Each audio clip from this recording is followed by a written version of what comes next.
Okay, YouTubers, gonna do a little generator maintenance. I've had it running for about 5 minutes. Let's check it out.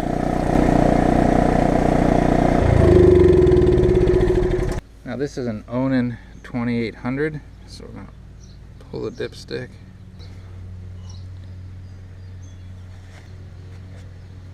It's about time I need to replace it. Replace the oil. It's in a good range. Now what's kind of cool is on this one it has a summer and winter mode. There's a cover that goes over the air filter, but for summer you just pop that down. I have no idea what difference it's gonna make. I'm sure somebody smarter than me knows, but I'm guessing it contracts the air that goes in or something. Right. Pull the air filter out, take a look at it. That looks pretty good to me.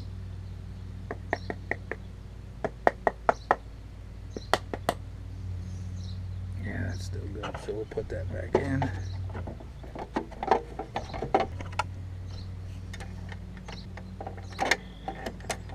Probably should have done that prior, but luckily it's not hot. Looking down on the fuel filter and it looks okay, it looks good. I'm not gonna open it up because again this doesn't have very many hours on it, but these have altitude adjustments. Mine's adjusted to where it needs to be, but something kind of neat that I guess again probably other people were aware of this, I hadn't stopped to think of it.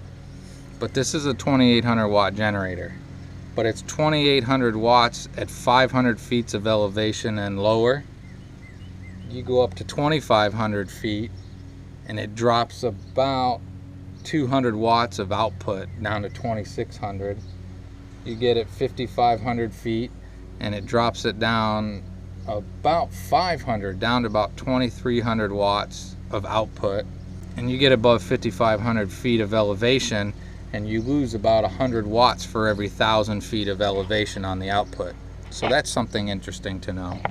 So if you're traveling around a lot at different elevations and you notice your generator giving you some issues, you might need to adjust your elevation settings. Again, that's this RV's generator. I can't speak to all. And away we go. As I said before, my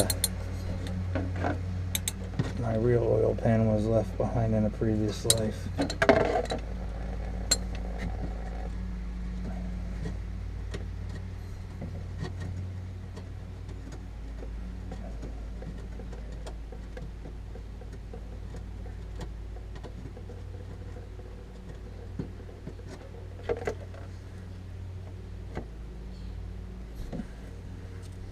Now what I'm also going to do is I'm going to remove the drain. I'm going to remove the fill plug and help it drain faster.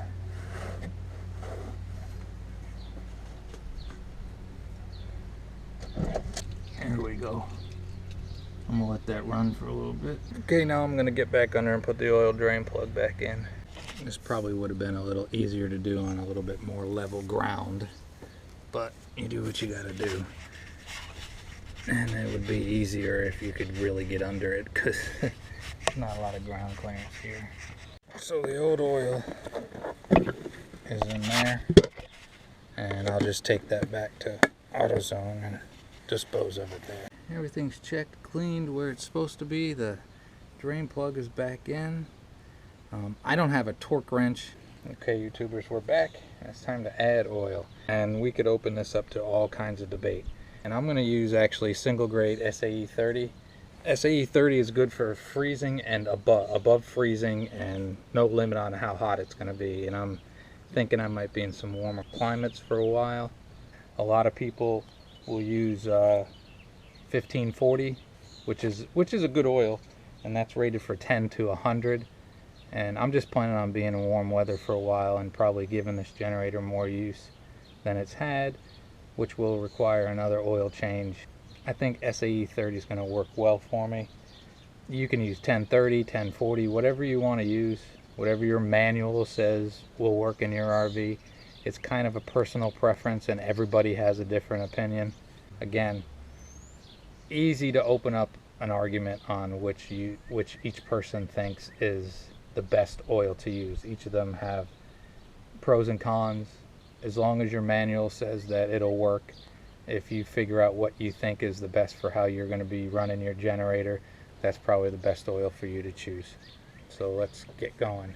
Every generator is different. Your generator might be different. I'm actually very fortunate that this Onan 2800 calls for exactly 1 quart of oil, so I don't have to try to do parts of more than 1 quart of oil, which is always helpful. So we're going to press on. I tried my best to clean up underneath. I'm going to put a cardboard box under there so I can try to keep an eye to see if I have the drain plug tight enough, which usually for me, I suffer from the exact opposite problem. I over tighten things, but hopefully I did not do that. Let's add the oil. What I'm going to do, because the space is cramped and I'm trying not to make a mess, is I have a funnel and I'm going to try to go slowly. That funnel barely fits. So pour slowly. It's not a race. Like everything, it's a marathon. So as always the case, the battery died, so I'm plugged in. Almost done with the oil. Okay, that's good. And I'm looking under, no leaks yet. And I'm full. I'm gonna go ahead and screw it down. And we're gonna go ahead and start it. Let's try that again, because I was sitting right in front of the exhaust.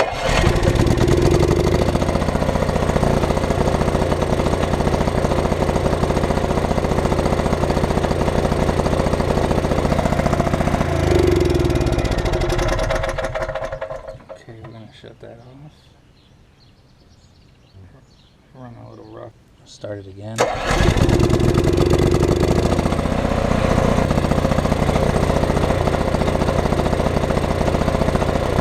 let it run for a little bit. Okay.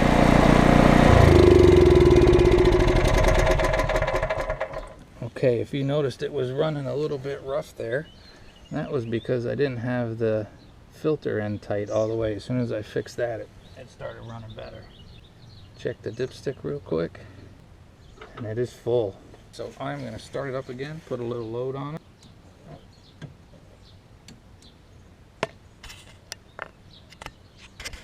Okay, YouTubers.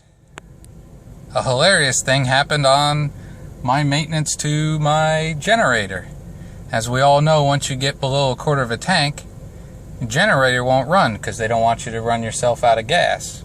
Hopefully that's the only time. I'm gonna go put some gas in it and we'll see if it'll start up again. Alright, YouTubers, let's get it back and see if it starts.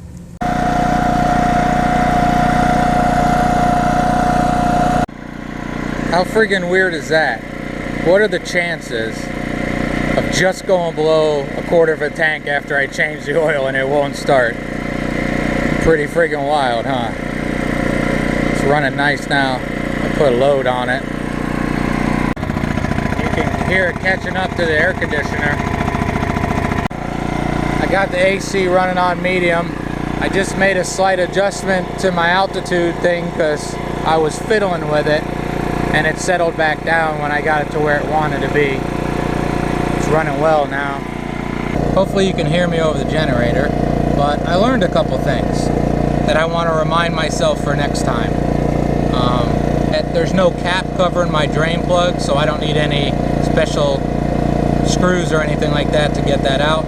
But I had forgotten that the drain plug itself is recessed a little bit, so when it slows down the draining at the end, there's kind of a metal box that it's in, and some of the oil got down in there and then dripped out a couple other little holes, and it got on the exhaust a little bit. I haven't really noticed much smoke, but I need to keep that in mind. I'd forgotten that I need to be on level ground because I didn't have the links levelers in, so I think that didn't help. Two, I also just read in here, which I usually don't do, on a full load at 1 hour and 45 minutes, this will use about 0.46 of a gallon. So that's like half a gallon for 1 hour and 45 minutes. On a half load, it's about 2.8, which is probably for 1 hour and 10 minutes. So for me, a half load is probably closer to what I'd use it when I'm boondocking if I'm running the AC on low. Or 4 hours would be about a gallon of gas, and that's not too terrible. Shows me that I should read my book more often. Check out your book if you have a generator to see what kind of fuel mileage you get. Because right now the AC is running on half power. I'm going to go in and turn it off. I think we're about good for now.